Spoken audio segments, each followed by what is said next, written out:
going to get into Game 4 of another match. It is going to be the recent DreamHack Austin champion Shoop taking on RadamD, who actually beat Dog in the first round of this tournament. So Shoop's going to be on the Paladin and RadamD on Pirate Warrior. Right, so what's happened thus far in this series to get to this point? Well, looks like RadamD did lose game number 1. It was a Warrior Mirror. He picked up game 2 with his Priest against Shoop's Mage, as well as game 3 with his Druid against Shoop's Paladin. So now all that Radam does need to do is get a win with this Pirate Warrior. Usually not the trickiest deck in the world to get a win with, the Pirate Warrior. Rather straightforward. In this tournament in particular, the way the meta's been shaping up and how people have been kind of directing their decks, you can just even reflect on last series. Both Chris W. and Dog had very strong decks against aggressive strategies, and that's been very common throughout the tournament.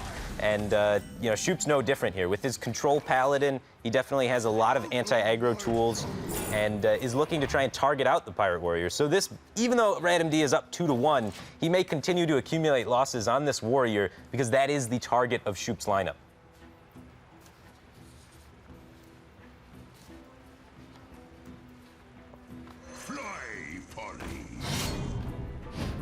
RadamD sort of going through the motions here. He does have pretty much all of the endgame that he would need to finish out a traditional game with this Pirate Warrior. But if Shoop is able to stabilize, Stampeding Kodo will likely hit a valuable target. And then if we can get to the Primordial Drake turn, it's going to be rather difficult for Radam to find that finishing damage. Yeah, the Primordial Drake has been such a huge stabilization card for a lot of decks now. One of the most common cards I think we're going to see play in Hearthstone throughout the course of this entire tournament. Most decks have 2 of them in them, honestly. And we can see Shoop's Paladin, no exception to that. 2 Primordial Drakes in the Paladin to help try and shut down aggro, start clearing things.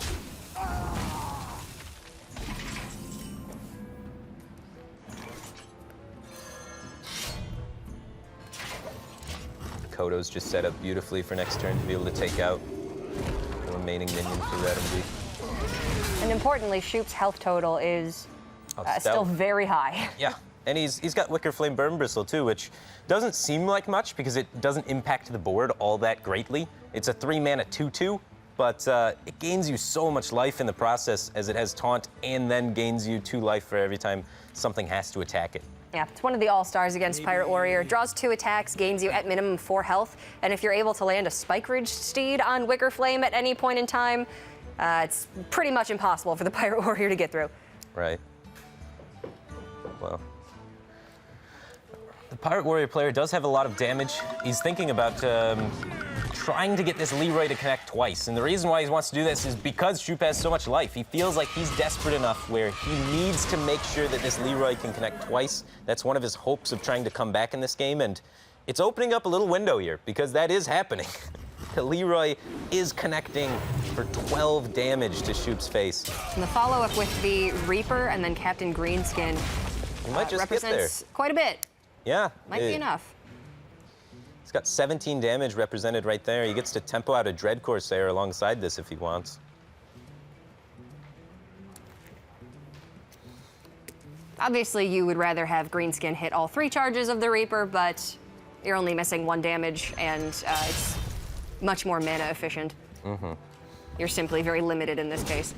Right. He's taking the trade here because he has the Dread Corsair. It gives him kind of the flexibility to play around Spike Ridge Steed now. Having that Dread Corsair protected means you're only losing 2 damage, killing the Kodo, as well as the fact that Shoop's Spike Ridge Steed is no longer going to have a target. And that's a card you want to have disabled, as that's a big taunt that spawns another taunt, which that's too many taunts.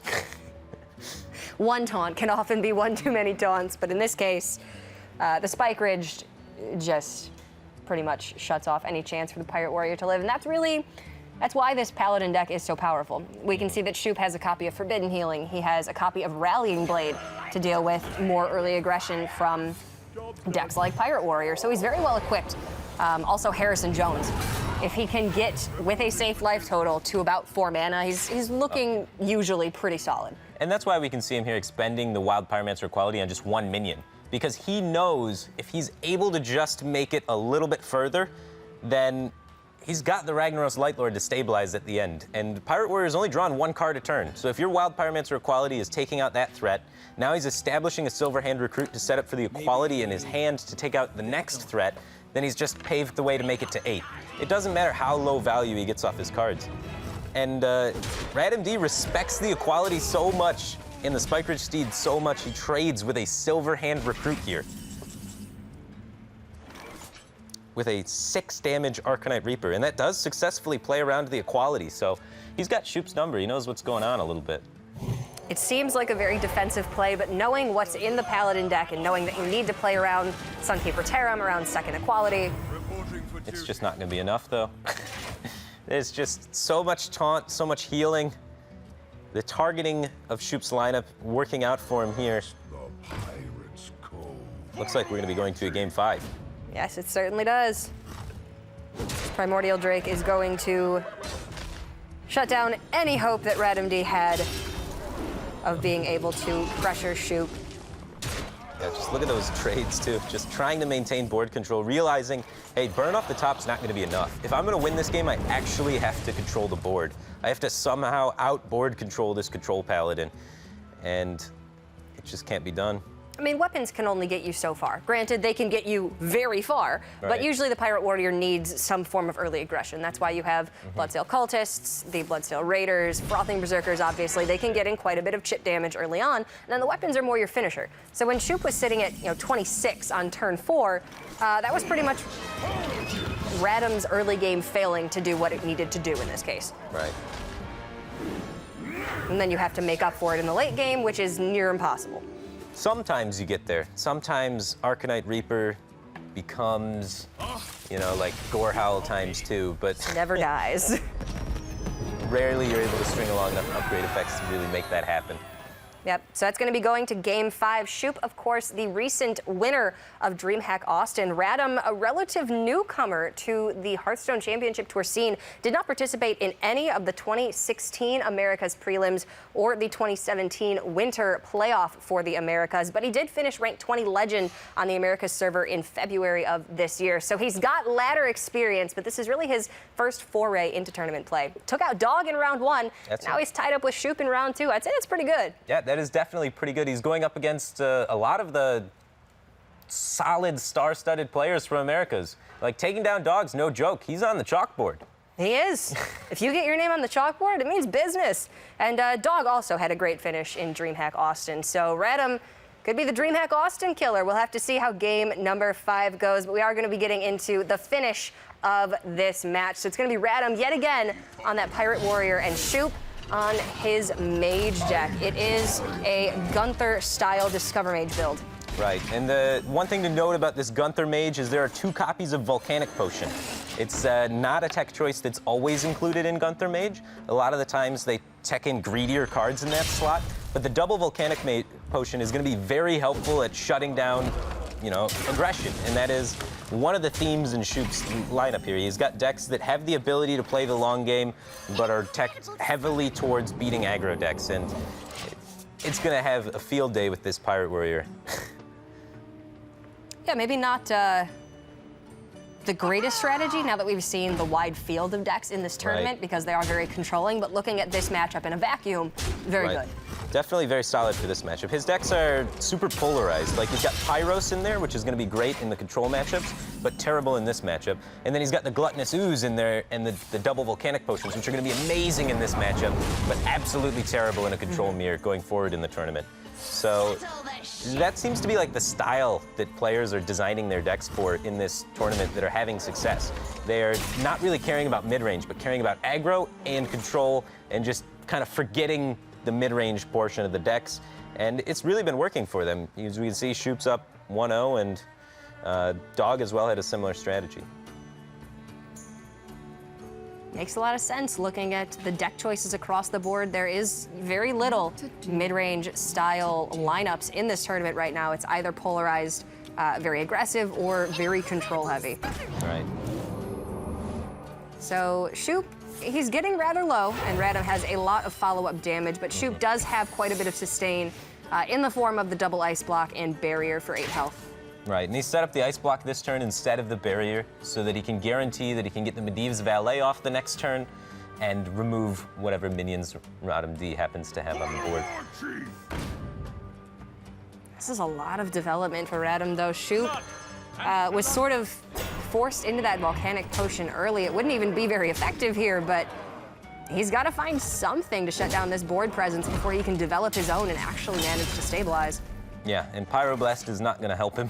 He's definitely going to be experiencing some pain as he moves forward, but he can let the block get popped this turn, and he can clear off the Dread Corsair and the Korkron Elite, and then try and set up an additional block the next turn or a barrier the next turn.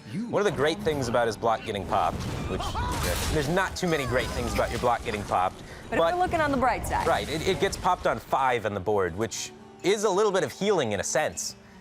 So RadamD would have to sacrifice his Mortal Strike if he wants to try and pop Shoop at a lower life total, which again is expending a lot of resources, and not only resources from the hand, but it's also an expenditure of the tempo. You're not developing a 5/4 then if you choose to do that. So he is going to choose to go with the developmental play and give Shoop a little bit of extra healing. The Mortal Strike is very valuable too, because if Shoop puts up the ice barrier, Mortal Strike can kill through barrier in some cases if Shoop were at a low enough health total. Right. So the health total here are just super awkward for the Pirate Warrior player. All right, Glyph is a great start, though. It can give Shoop some form of removal, maybe a Frostbolt to go with either of the secrets, or do you just feel so pressured that you put out both secrets this turn? Well, if you the great thing about playing both the secrets is it opens up the ability to use Fireland's Portal on the next turn. The downside is you could very well get popped. And if you've played the barrier and then get popped, it's very bad for you. Very bad, because then you have no recovery mechanism after that, and it's your second block, and you have a long way to go till Alexstrasza. Blizzard can freeze the board completely. The only thing that would pop you out of hand is Leroy or Arcanine Reaper. So he's going to go with the Blizzard, and he's going to try and stay alive. He does kind of have a read that Radam has a 1 burn spell in hand, so any double burn spell would kill him. The Reaper's picked up. Gonna do it. It's going to end it. Try and target aggro. Sometimes it still just gets through by the end of it. I mean, RadamD, he had a lot of tries on this Pirate Warrior to get a win, and he was finally able to get one of those Pirate Warrior starts that everybody gets salty about on ladder. I mean, that's the minion pressure that he didn't have against the Paladin. I mean, it's got to come into your hand eventually. So it did close out game number 5 in favor of RadamD. He's going to go up to a 2-0 win rate in this tournament. Shoop sitting at a 1-1 record. Still not bad, but a little bit of ground to make up now. Right, and that's one of the things that can happen when you go for one of those lineups that tries to counter everything. If you're trying to beat all the aggro and beat all the control, sometimes you can find yourself in a position where you overcompensate one way or the other, and then you don't really beat anything. And I don't know if that's the case. You know, you can't judge off one sample size of games, but that's a problem you have to look for in those kind of lineups. They're very difficult and tricky to build and make work together. Targeted lineups are very good against specific things, so you do run the risk of having very low win rates against something that you're not targeting. But when you're sort of going across the board, then you don't have a great win rate against anything in particular. But we are going to be getting into